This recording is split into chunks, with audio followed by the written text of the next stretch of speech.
తల్లిదండ్రులను అనే ముందు ఒక్కసారి ఆలోచించానండి దయచేసి. ఎందుకు ఈ వీడియో చేస్తున్నంటే చాలా బాధేసింది నాకు. కొన్ని కామెంట్స్, బ్యాడ్ కామెంట్స్ చదివాను. ఇన్స్టాగ్రామ్ ఓపెన్ చేశాను, యూట్యూబ్లలో కూడా చాలా వీడియోస్ చూసి నాకు ఎందుకో చాలా బాధేసింది. కొంతమంది చెడుగా చేసే వీడియోల ద్వారా వాళ్ళ తల్లిదండ్రులని అనడం జరుగుతుంది. వాళ్ళకి అసలు చెప్పినా వినే స్థితిలో లేని వాళ్ళను వదిలేయడమే బెటర్ అని వాళ్ళు వదిలేస్తారు. ఏ తల్లిదండ్రులు కూడా చెడు చేయమని ఎవ్వరూ ప్రోత్సహించరు. వాళ్ళ మంచి కోసమే కోరుకుంటారు తప్ప చెడు చేయమని ఎవ్వరు చెప్పరు. వాళ్ళు వినకపోతే మనమేం చేస్తామని చెప్పేసి వాళ్ళు వదిలేస్తారు తప్ప వాళ్ళు చేయమని అయితే ప్రోత్సహించరు. నేను చాలా చూశాను కామెంట్స్, బ్యాడ్ కామెంట్స్. పేరెంట్స్ని అనడం కూడా జరిగింది.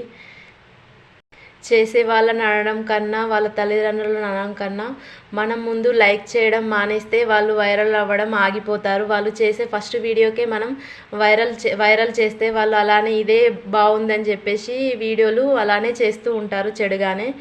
మనం అది ఆపేస్తే వాళ్ళు వైరల్ కారు, వాళ్ళ మొహం మీద ఒకటి కొట్టినట్టుగా ఉంటుంది.